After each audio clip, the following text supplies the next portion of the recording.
What's up, everyone? How's everyone doing today? Pull back a little bit. There we go. You can see a little bit more of me. Welcome to another live stream. I can see already that a few people are on. Thanks for joining. Tell me where you guys are watching from. I'd love to hear from you. What's going on today? What questions have you got? This is really, if you're joining us for the first time, this is sort of a creator coaching live Q&A session from my little home office here in Los Angeles. And it's a chance for us to talk, get to know each other, and for me to help you out wherever I can. I'm here to help. You've got my brain to pick for the next little while, and I'm happy to help you where I can. Tell you a little bit about what I know a little bit about, which is, if you're here for the first time and you don't know my background, I am a former Universal Pictures home entertainment brand marketing and strategy person. And I worked in movie marketing for a long time. I had $50 million budget. And then in about 2007, 2008, I started this production company, really focused on original content, commercials, YouTube management. We're creating channels for ourselves and for our clients. And we're also doing documentary films. So brand marketing, strategy, advertising, growth hacking, audience development, video production, audio production, anything you want to know, I'll try and answer your questions for you and do my best to help you out. What's up, guys? Thanks for checking in. What's going on lately? Drop me some comments. Let me know what's new in your life. Let me know what you're thinking about, what's on your mind. It's kind of a interesting time of flux, at least in this country.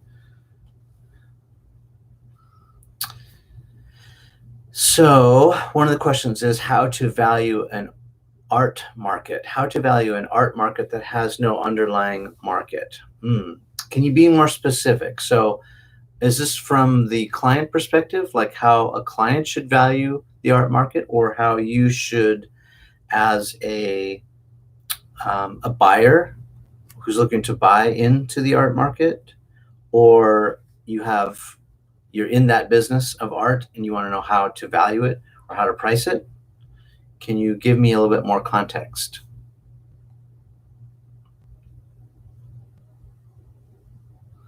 How an artist should value his art. Oh, okay.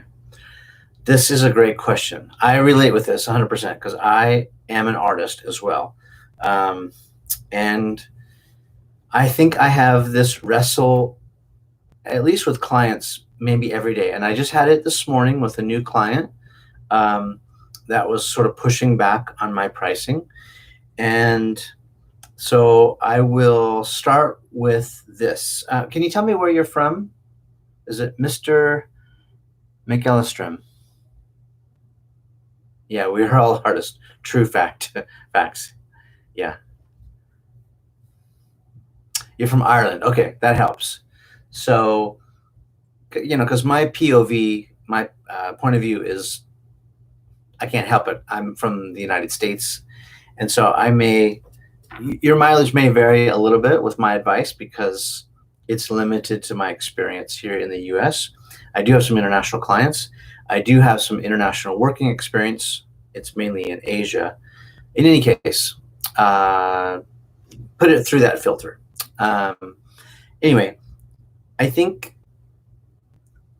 what I was wrestling with is when a client pushed back and said, thank you for sending your proposal. I think your prices are too high. And so my reaction to that, well, it still is a little bit defensive, I think, if I'm being honest. I have to be careful not to feel offended that someone doesn't automatically on the face value see my value. At the same time, I have to remember that I'm not J.J. Abrams or, Spielberg, or, I don't have a big name, right? So I have my name. I think I'm a big deal in my world, but how do I help other people see my value? I think that maybe that's your question. So I'll approach it this way. I've talked a lot about the things I've learned from several of the masters, from Seth Godin to Marty Neumeier to a lot of these real pioneers in brand. And their advice is always the same. They say you should pick your clients, and the best way to pick your clients is to help them understand what you stand for. But you have to also understand what your mission, what your value proposition is, what value you bring, what promises are you making. When you have that all established, it does come down to who it's for and what's it for. So I would focus on that first. Again, that who it's for and what it's for statement. When let's take Hyundai, the Hyundai brand, for example. It's an automotive brand.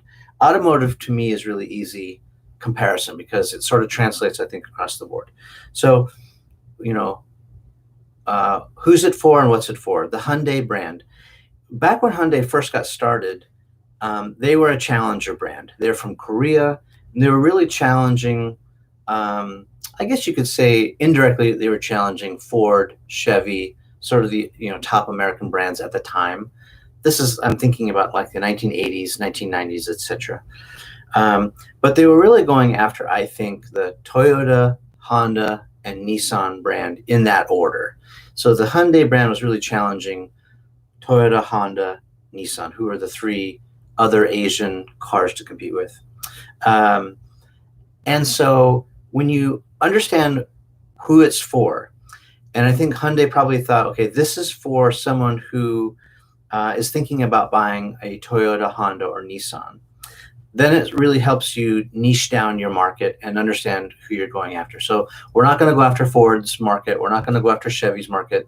That's a very loyal American, people who buy those brands are probably very loyal to American brands. But let's focus on the Asian, Japanese market, right? And I think that's probably was their approach. So then when they realized who it's for, then like, what's it for? So Toyota was definitely, for reliability. They had several cars in their category that were from, base affordable all the way up to more of a luxury car, if you want to look at like the Lexus brand. And Honda had this kind of the same thing, and Nissan sort of had the same thing, right? Like, so Nissan has Infiniti, Honda has Acura. And I think what Hyundai decided is that their market position was going to be, we want to be the brand that delivers value. And I think the reason they tried to over-deliver on value, remember in the beginning when Hyundai cars really had like 100,000 mile warranty, like just like part of it, like a lot of the pushback or a lot of the concerns consumers had were that we didn't know this brand, we couldn't trust this brand.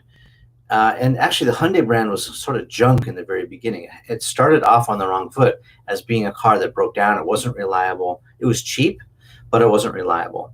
And so the Hyundai brand quickly course corrected and built their cars much better. And then they backed it up with guarantees and warranties and promises basically to eliminate risk. So if you think about yourself as an artist, you can sort of use that kind of model. Like, who are you? Are you a Lexus? Are you a Toyota Camry? Or are you a Toyota Corolla? Are you a Hyundai? Like, are you challenging in your market other artists who you're competing against? And if you are competing against other artists, how can you differentiate yourself from them? Hyundai differentiated themselves by basically taking all the risk out of your purchase, saying, we know we messed up in the beginning. We know you think our cars are junk.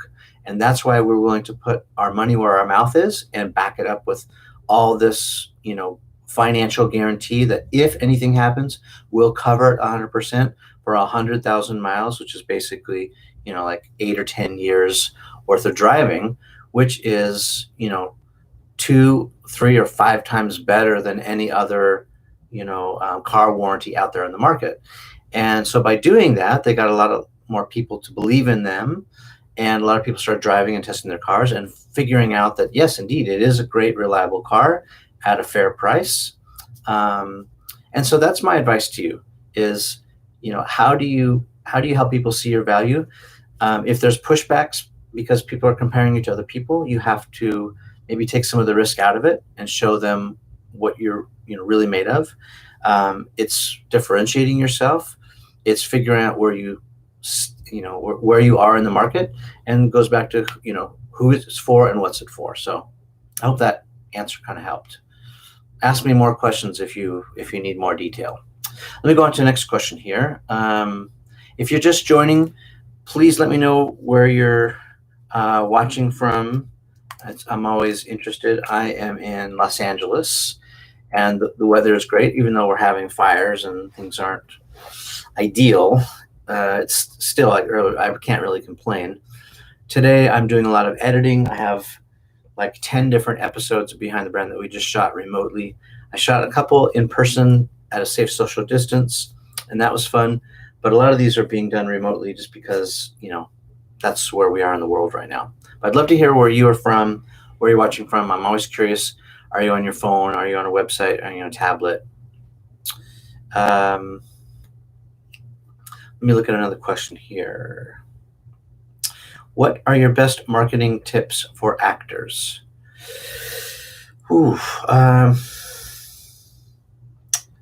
Well, coming from that world, Raphael, good news, bad news. And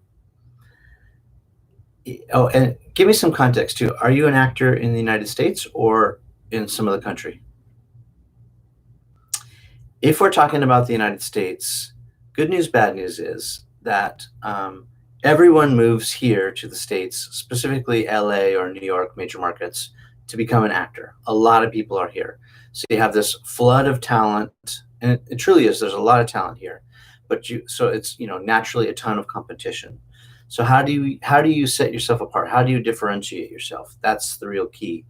And it kind of goes back to the advice I just gave with the comparison to the Hyundai brand compared to the Toyota, Honda, or Nissan brands. It's how do you differentiate yourself? I will say this though, and I have a great book that I love. Where is it?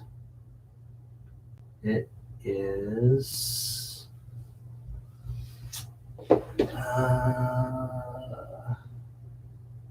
where is it? I can't see it in my shelf. It might be up there somewhere. It's called Save the Cat. I love this book because it talks about archetypes and how, especially if you're an actor or you're writing a screenplay or some sort of content, that we as humans, we love archetypes. Now, what is an archetype? To me, an archetype is like a model or a template of something that's come before. So, for example, we have an actor who's an old-time actor. His name is Jimmy Stewart. Jimmy Stewart acted in a lot of movies, and he was sort of like America's favorite actor for a long time. He was in, what's that Christmas movie? It's a Wonderful Life. And he's been in, probably hundreds of movies. Well, when Jimmy Stewart retired, there was no replacement for Jimmy Stewart until, what's his name? Tom Hanks. Tom Hanks is in the news for a lot of bad reasons right now. So there's, maybe I'm not a fan of Tom Hanks anymore either. I don't know. The jury is still out.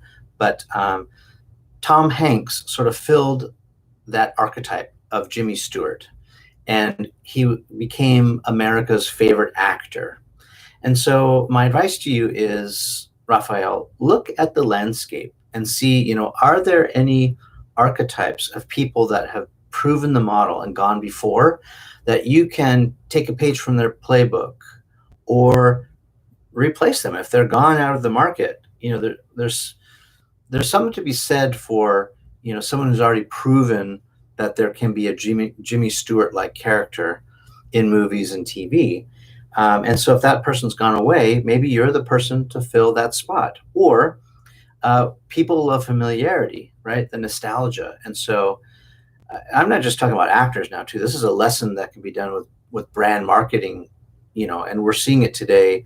There's nostalgia all over the place, that people love to use nostalgia to get people to feel a certain way about your brand or your story.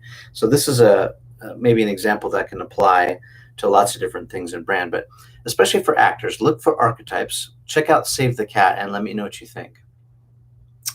Another question here. Keep your questions coming. If you're just tuning in, thanks so much for watching. I want to know where you're watching from. I'm in sunny, beautiful Southern California in Los Angeles, and I am doing a lot of editing today.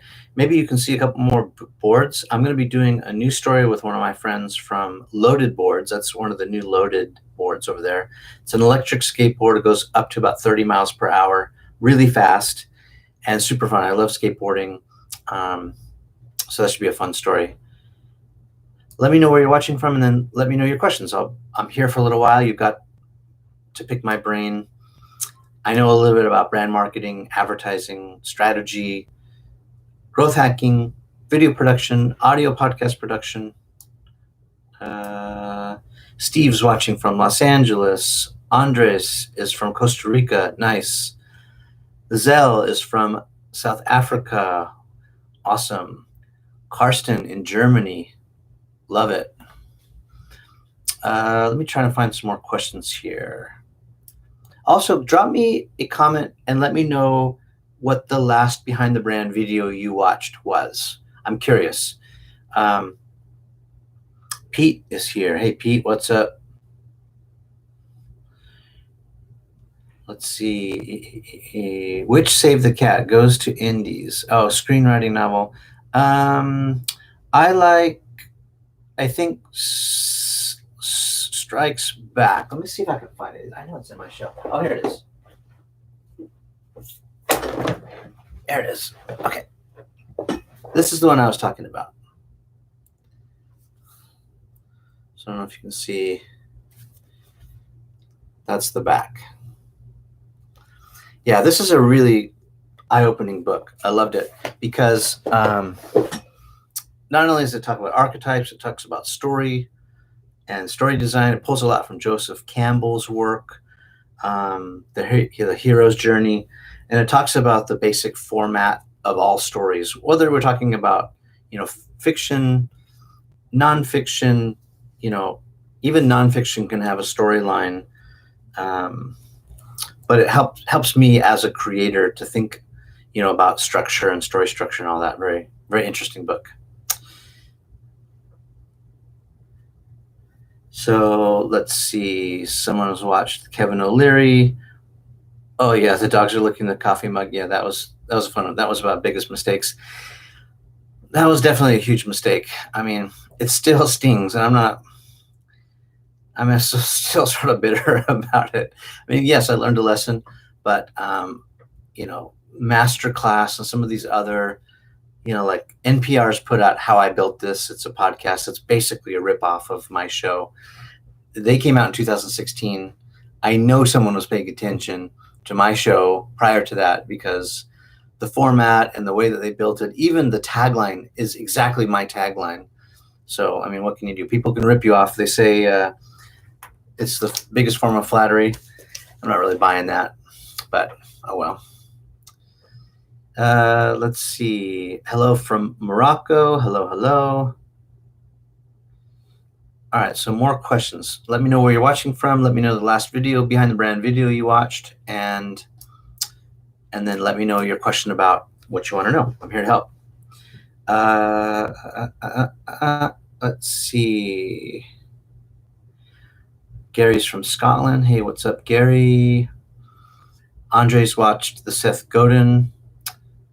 Yeah, I have several Seth Godin Andres. So if you want to check out the whole playlist, I made a playlist just for Seth Godin. I think there might be at least 10 videos there of his. He's become a great friend and mentor over the years. Okay, more questions, please, please, please. I love your questions.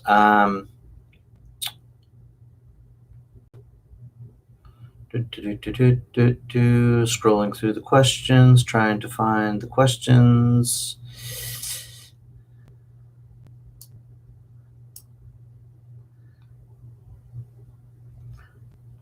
Yes, Gary, thank you. I have been keeping safe and well. I've been trying, trying to eat right.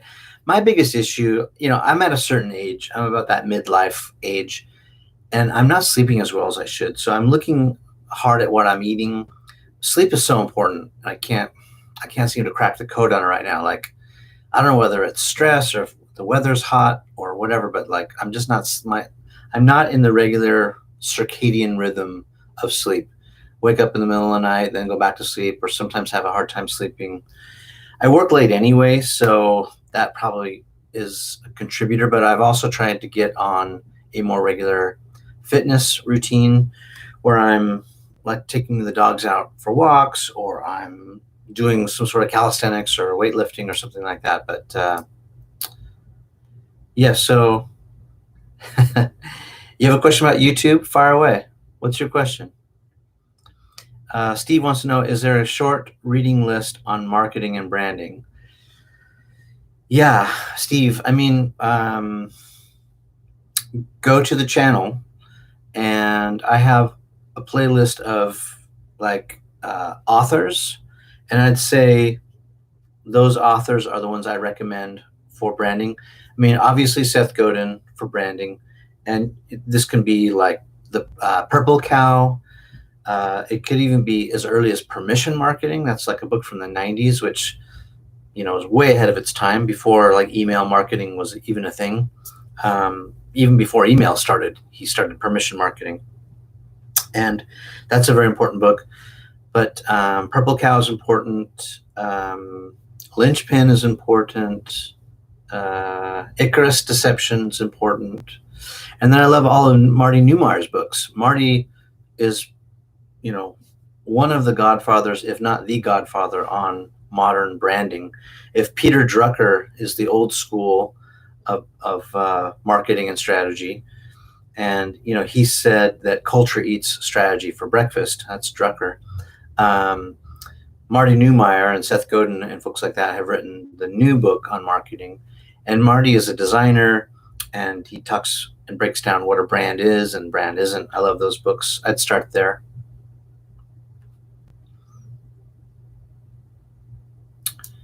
Let's see. Yes, exercise more, for sure. Cut the blue lights. So these are Warby Parker glasses, and I got them with the anti-blue light and anti-glare for that reason. Very good point. Yes, blue light is a problem. So I'm trying to help, at least during the daytime, with it. The question about YouTube, is it better to have one YouTube channel with multiple? I think there is no one right answer for this. I'm sorry, I have to say that it depends. So let me give you a couple of factors. I really do think that there is something to be said for having a niche. Let's take a look at another YouTuber like Peter McKinnon. Peter's channel has blown up. Peter is amazing. He's awesome. Yes, let's also address that Peter had significant help from Sean Duras, you know, who's another YouTuber, and Casey Neistat. Both Casey and Sean really helped put Peter to where he is now. But, you know, Peter on his own is a great photographer, an artist. He's a musician, super talented guy. He even does magic. I love Peter's content. But he definitely had a boost, and he had a turbo boost from those high profile friends. He's since done other collabs with other big YouTubers. I think he now has like 5 million subscribers. But look at Peter's early, let's use it as a case study. I'm just kind of thinking out loud here with you on whether or not we should have one channel or two or multiple. Peter's channel started by trying to game the algorithm. And what did he do? He was very smart. He created these how-to videos around what his expertise was. It was like how to have, you know, how to use Photoshop to make your photos look amazing, how to use Lightroom, you know, it was all sort of how-to content. And he was looking for viral content, existing viral content, and then riding the wave of that content with his own to sort of catch the momentum and then get in the algorithm and then get noticed by folks. And initially that's how he got started. And then he met like Casey, and they became bros, and they had this bromance. And he started doing vlogs because I think Casey probably said, hey, dude, you should do vlogs and I'll help support you. And same thing happened with Sean. and Sean Duras. And Sean also became buddies with Casey. They sort of all did this kumbaya, probably met at a conference or something and networked and decided they all liked each other and were going to help each other. That certainly is a factor.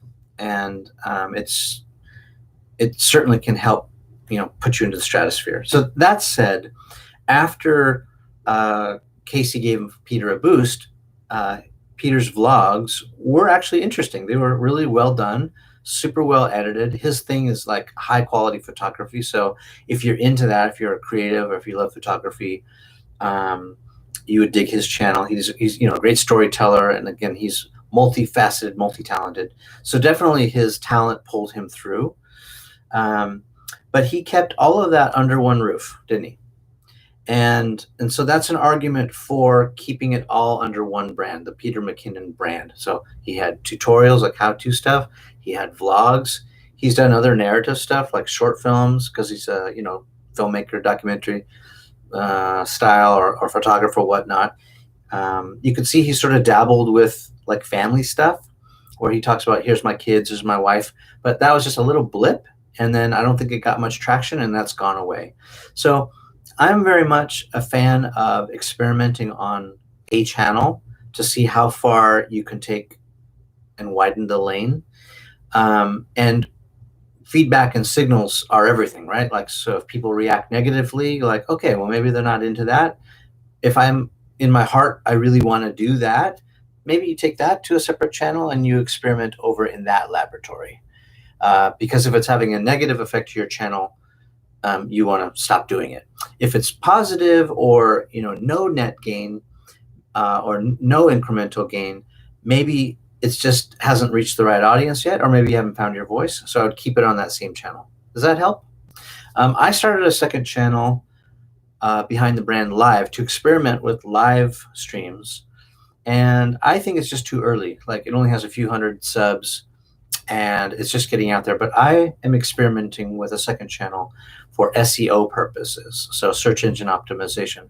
I'm curious to see whether or not YouTube will start referring and cross-pollinating audiences, where those live streams will, and these are, I'm doing Q&As like this over there, not mirroring here, but doing separate ones. And I'm wondering if YouTube's going to start recommending that audience to this main channel, and then the main channel to that one. It's just sort of an experiment.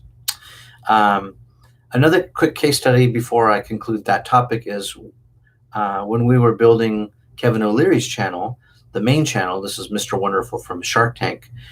He's a man of many talents too. He plays the guitar. He's a classically trained chef. Of course, he's really good at business. And he wanted to start a food show because he sells a lot of food on QVC or the Food Network, whatever. And so we started putting food-related content on there, recipes, him like in his whole chef outfit, and it sort of fell flat. I mean, people sort of liked it, but it was like really a disconnect, because you came to his channel thinking, I'm going to see Shark Tank, I'm going to see business advice, and then you saw food. So it was a real disconnect. It was too abrupt and jarring. It was too different. So we took all that content, moved it to a separate cooking, Mr. Wonderful's cooking channel, whatever we called it. And actually we called it Chef Wonderful. And we moved all the food stuff there, and that seemed appropriate. Anyway, I hope that helps with that explanation. And you can apply this lesson to other places, not just YouTube. Cool. If you're just tuning in, looks like we have some visitors from Bulgaria, another LA person. That's awesome. Thanks for tuning in. Yeah, let me know where you're watching from, and then drop me some questions. I want to know what you want to know about brand marketing, advertising strategy, video production, audio production. Shauna wants to know, she's in the furniture business. I know it can be hard to let people know of your worth. Own it. The right clients will come. Yes, it's very true. Hold your ground. Let's see. Oh, you have 5 channels. Okay, I'm just reading the comments here. You're putting it all on this channel. Then I read the algorithm likes it separated, so I made multiple channels. I just think if you're experimenting with one or more channels, you just need to test it out. I mean, I think there could be more than one right answer here. and the results will speak for themselves. I'm afraid if you have 5 channels that you might be spreading yourself very thin, unless you have 5 distinct, or is it distinctive? Distinct channels, 5 separate topics. Can you consolidate any of those? Again, think back to Peter McKinnon and that example of photography, vlogs, kind of family stuff, how-to stuff. He has it all under one roof. So just saying, he's pretty successful doing it like that. And it's potent, right? Like he's got 5 million subs from that main channel. Carson wants to know, what is your most essential key learning in life so far? That is a tough one. If you were our grandpa and teach us what life is about. Ooh, Carson, you're putting the pressure on. My life lesson to you is, I think it's an Oscar Wilde quote. He says, be yourself because everyone else is taken. Goes back to, I think Shakespeare said the same thing. Be true to thyself. Don't try to live someone else's life. Live your life the way you want to live it. Don't be apologetic. Of course, you have to be flexible, make concessions, be flexible, be understanding, be empathetic, and all of those things. But I really believe that when you are true to yourself, when you are authentic, and you are telling the truth both to yourself and to other people, that's when you find true happiness. And when you can find true happiness, then you can have a gift to give to the world. If you're constantly, needing other things from the world, or you need other people to be happy, I think, you're doing it wrong. You got to be happy first, and then be able to bring your gifts, your art, your work to the world and make your contribution. That's my one piece of advice. Hope that helps.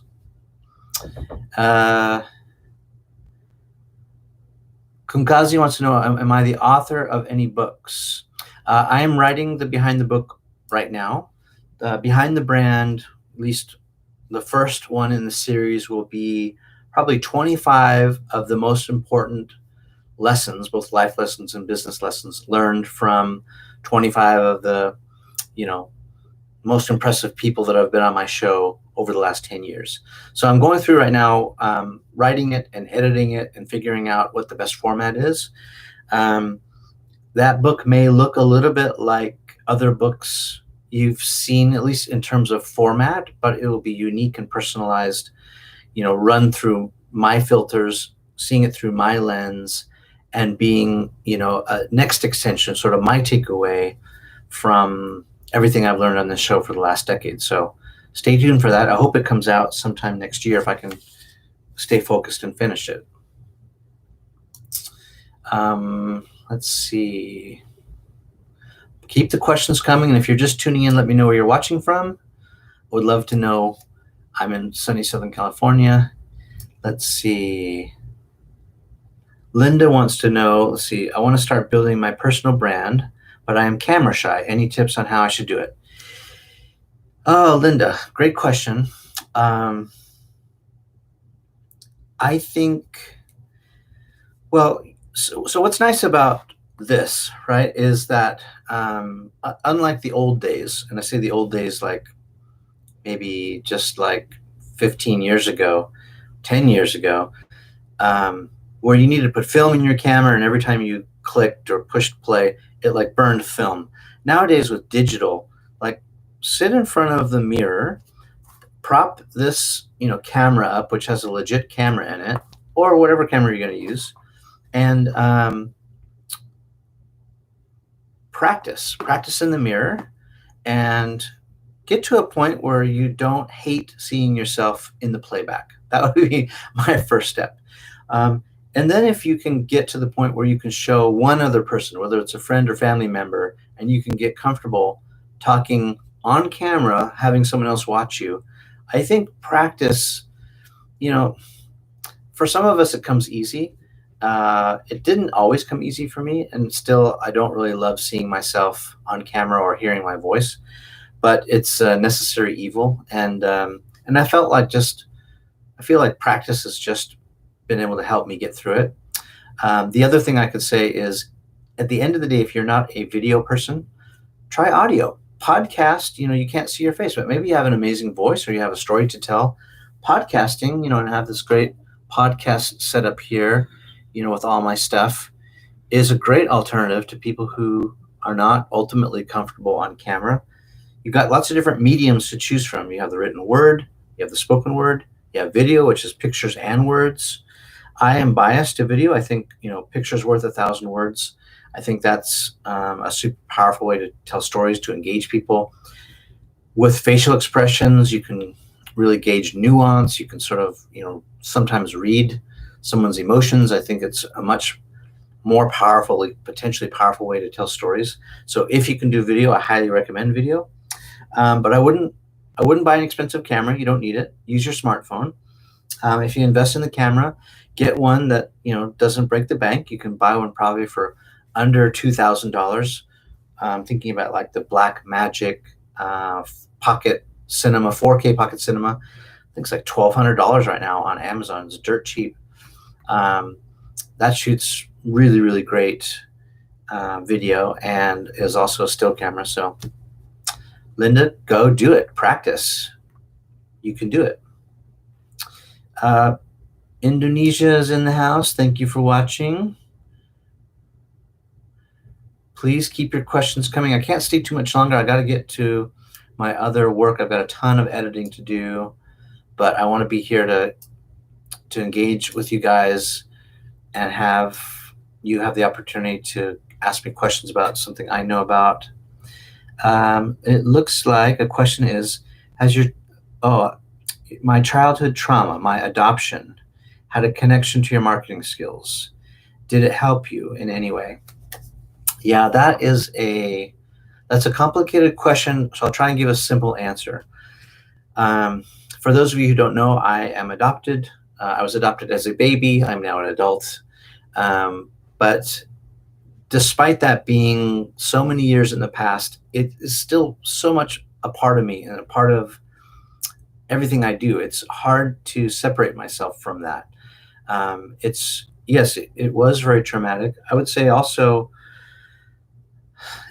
probably the most traumatic thing was, my mom was married 3 times before I was 16 years old.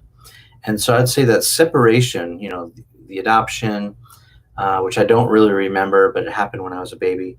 I'm sure it's in there, in my feelings and emotions, buried down deep. But, keep in mind, like, I was separated from my family 3 separate times. And so that was very traumatic. And so I think, has it helped me or affected my marketing? I think so. I think it, if anything, has taught me to remember to have empathy for other people.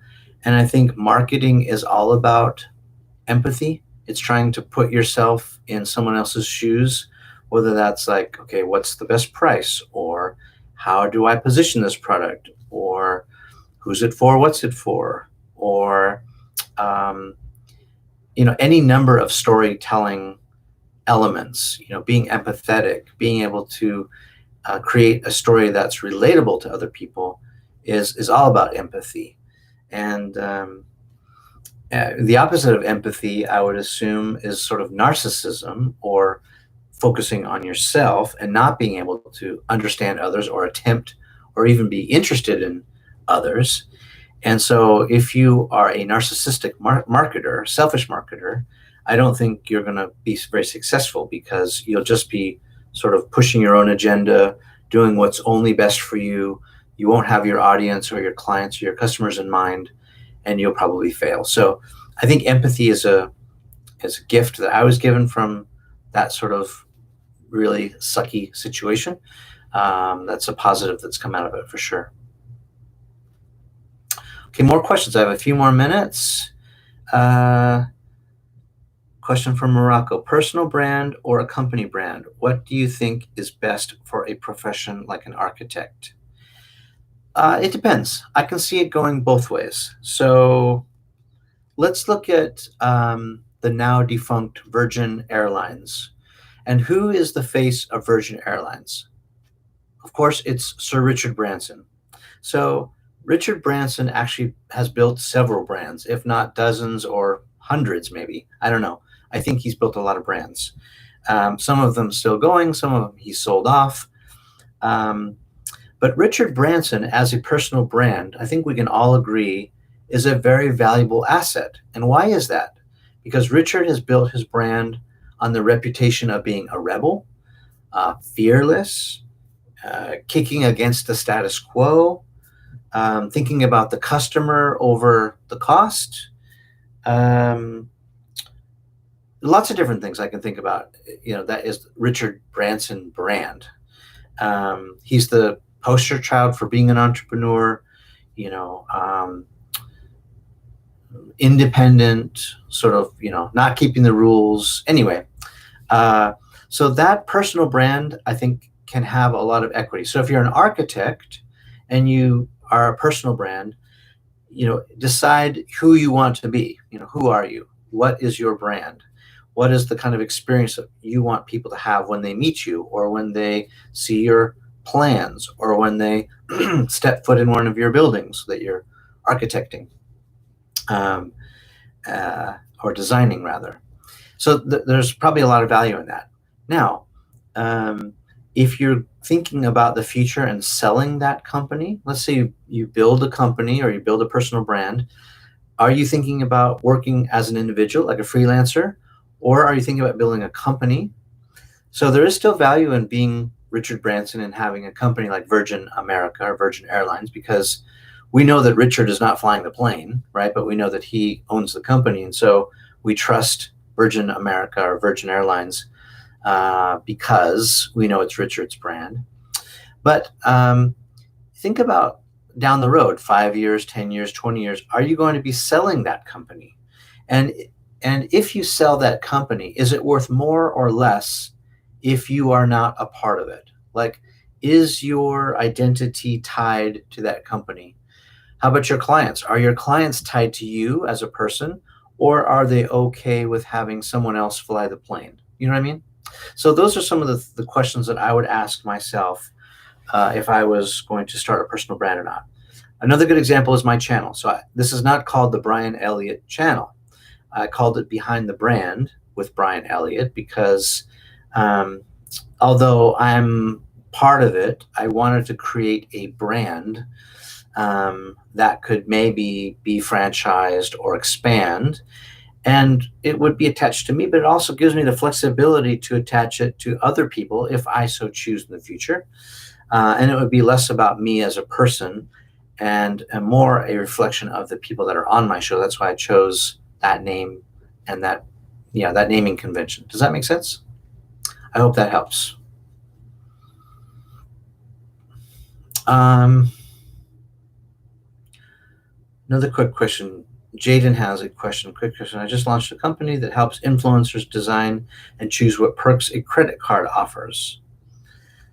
Okay, I design and choose what perks a credit card offers. Okay, fine. Like a store credit card that can be used where Visa is. Okay. The question is, how should I scale this to the moon? Jaden, my question back to you would be, how do you know this is a good idea? Did you get like feedback from a group that said, raise your hand and said, like, we need this. This doesn't exist in the market, and we're excited if someone would build it for us. Is that what happened? Because if that's the case, I think you're going to be wildly successful, because once you just tell a very few number of people, they're going to start doing your marketing for you.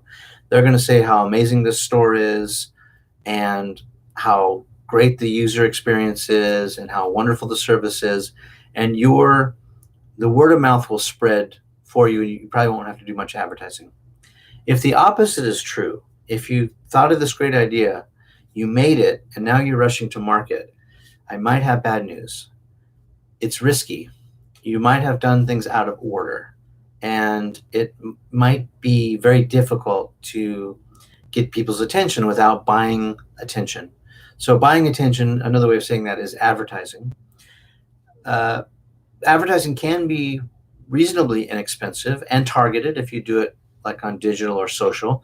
Facebook, for example, or Instagram lets you drill really deep and identify your target market very specifically.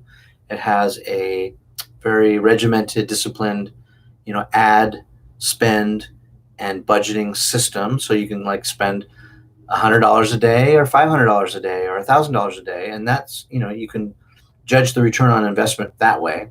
But I think, yes, I did it out of order. Okay.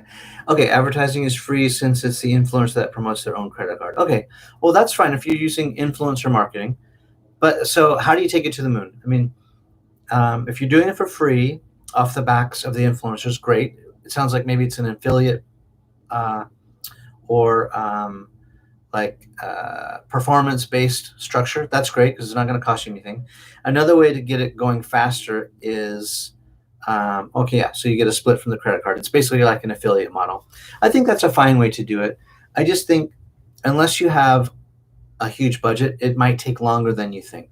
So prepare yourself. You can pay to play. You can accelerate the growth with advertising, and I would stick to the advertising platforms where you can control the budget, where you can meticulously comb through the metrics and make sure you're getting the best return on the investment, where you can cut bait and change directions with the creative if the creative's not working, or try multiple creatives and do A/B testing to see which one performs the best. I would choose that platform, and that's Facebook, Instagram, and the likes. YouTube is actually not bad for that either.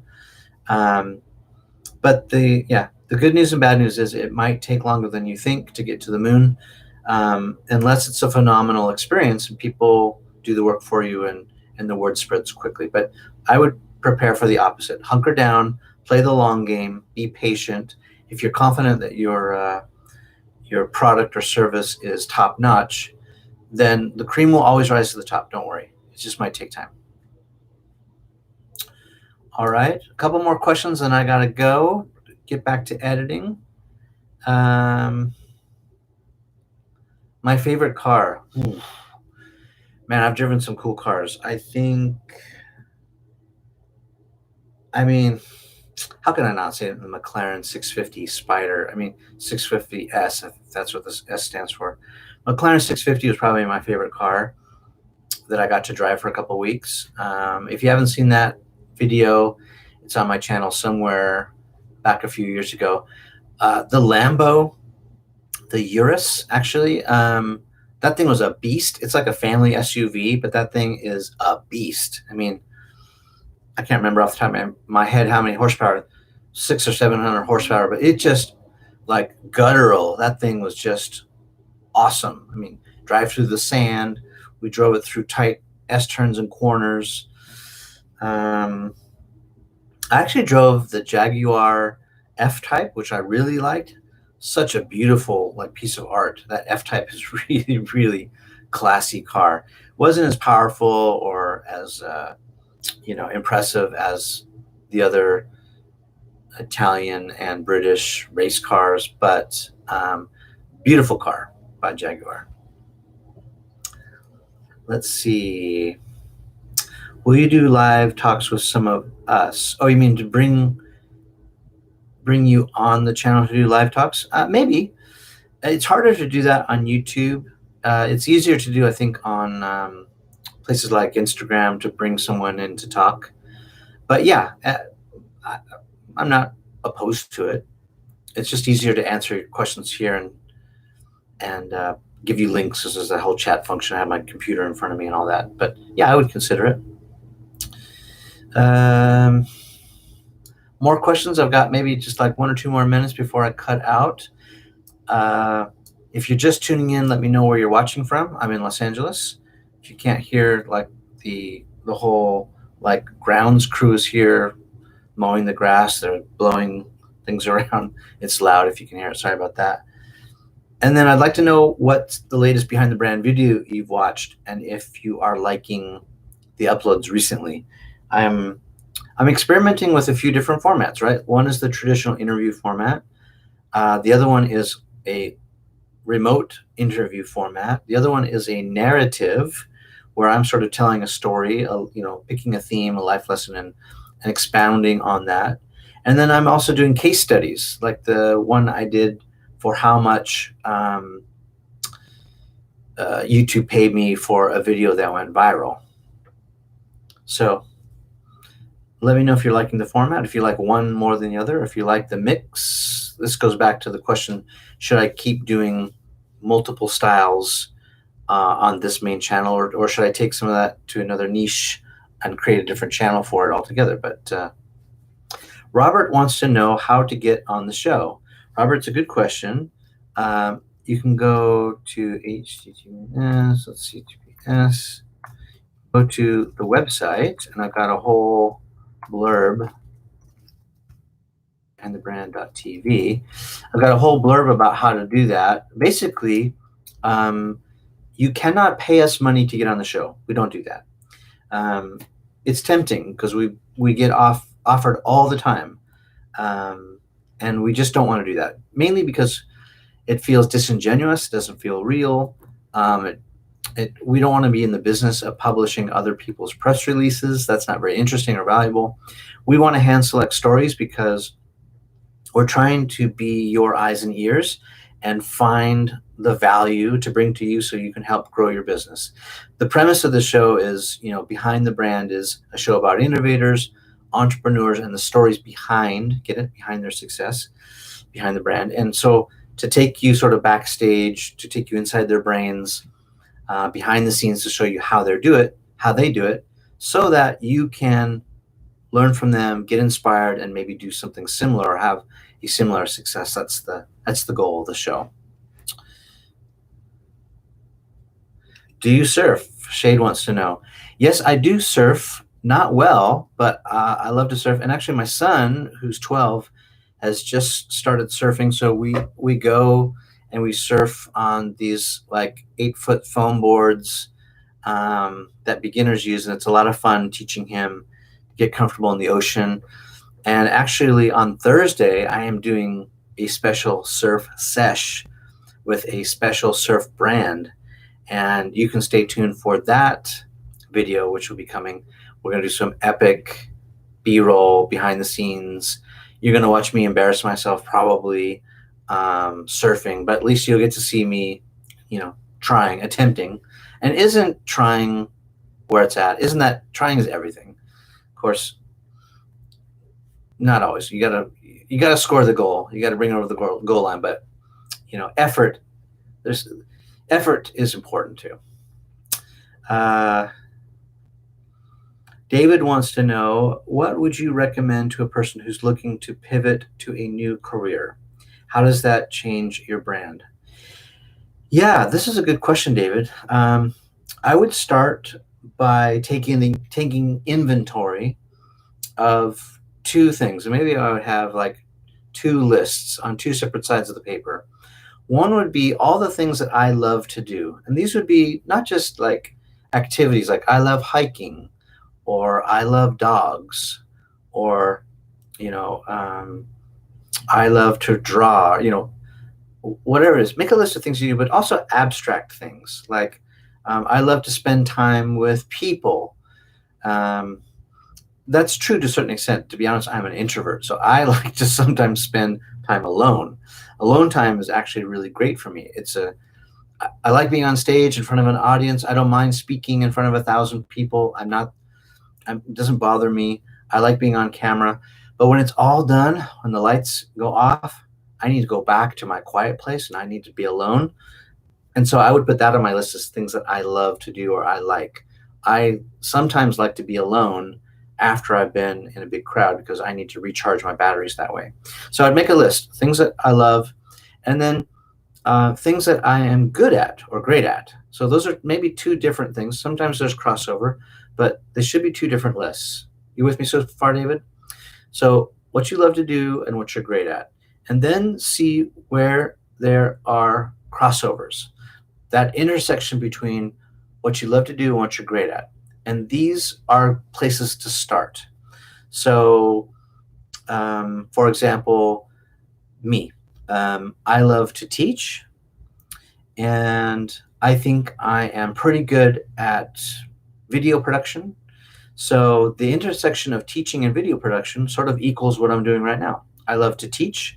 I love to be on video and make videos. And so I'm teaching with video. And now I have a new career path or pivot. So that's where I would start.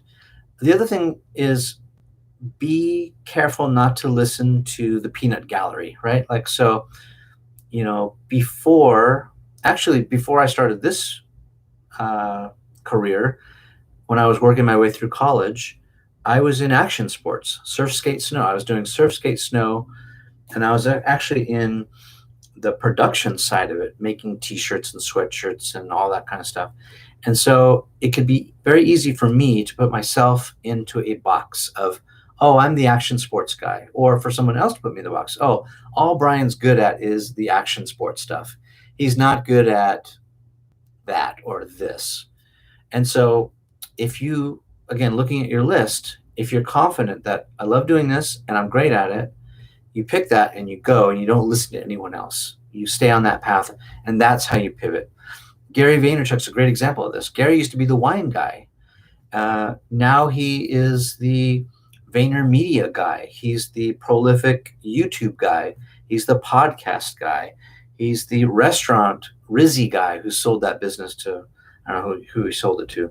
He's the sports trading card guy. He's the sports agent guy. The guy has, reinvented himself 10 different times. And it's because he doesn't listen to other people, outside voices. He knows what he's good at. He knows what he loves to do, and he walks that path. That's my best advice to you. Jeff is from London, England. Welcome, Jeff. What do I think of recruitment as a business to get into right now? Hard to say, Jeff. Are you recruiting from London or are you recruiting internationally? I think the quick answer is it depends. I'm going to go out on a limb and say that no matter what you decide to do, going back to my earlier advice to David, Jeff, if you are great at recruitment and you love doing it, there's plenty of milk and cookies for people who are great at what they do and love what they're doing. I think there's a place for you in this world. I think there's business to be done. I think there's money to be made. I'm going out on a limb and I'm going to say that. So let me give you another example. So you're asking me, is it a good business to get into right now? In 2008, when I started my company, it was arguably the worst time to start a company. The economy was shot. This is the Great Recession. There were no budgets. There were no clients. Everyone was holding back, waiting, scared. Either they were out of business, devastated by the financial collapse, et cetera, et cetera, et cetera. The business climate was terrible. And yet, a few months before, unknowingly, I had quit my great job at the studios. I had a big job, a big salary, all that stuff. I cut the cord to start my new company. Was it the best business to get into at the time? Probably no. Did I make it work? Yes. How did I make it work?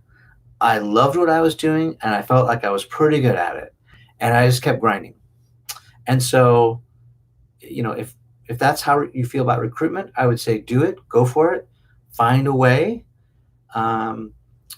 If signals and other feedback pulls you in different directions, don't be afraid to change directions, but I'd say go for it, and also think about the risk benefit or risk reward, risk benefit thing, which is to say, if you have to gamble everything you own, if by choosing this decision, this goes for all of you thinking about, what to do next. If you're going to put it all on 32 red and that's all your money, don't do it. It's not worth it. Don't go all in and risk everything if you can't come back and play another day. That is not the way to win. The way to win is to bet a little on 32 and see if it wins, and then try again and again and again. And if 32 doesn't work, put it on, black 12 or red 21 or, whatever the metaphor is. You are gambling to a certain degree when you don't know the outcome, right? But what you want to do is minimize the risk, take as little risk as you can, not jump a huge chasm where you may fall and die and you can't come back and climb again. You want to close the delta, hop over. If you miss, you want to be able to come back and try again and again and again until eventually you figure it out and you are successful. That's how you win. Alex wants to know how we can reach out to me. You can find me on all the socials. So I'm on Instagram, I'm on Twitter. You can go to my website, which is http thegoodbrain.com. That is my production company website.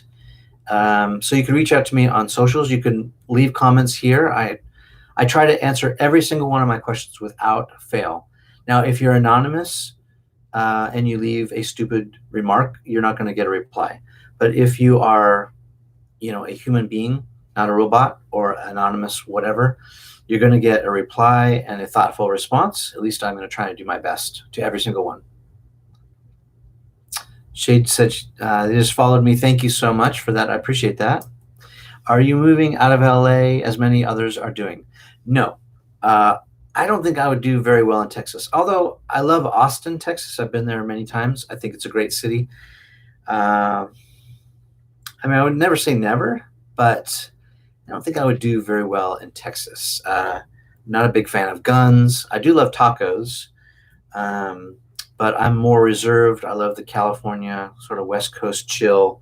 That's my vibe. I don't know. I like the diversity that's here. I like the weather. I like the beach. This is where I was born and raised, so I am somewhat biased. But no, I'm not planning to bolt out of California anytime soon. But we'll see.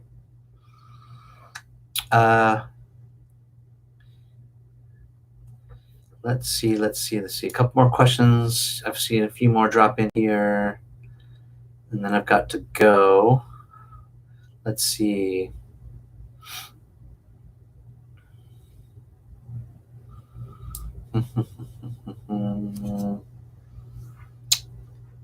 Let's see. Trying to pick out one or two more questions before I get going. Thank you so much for all the love. I appreciate you guys. Well, maybe that's about it. If you have any final questions, leave them here in the comments. I'll go through the stream and the questions afterwards. And there's more videos coming down the pipeline. Like I said, I've got a ton to edit and finish those up. Reach out to me on my website. Reach out via socials. Thanks for staying connected. This means the world to me. Thank you so much, guys. And we'll talk to you soon another day. Cheers.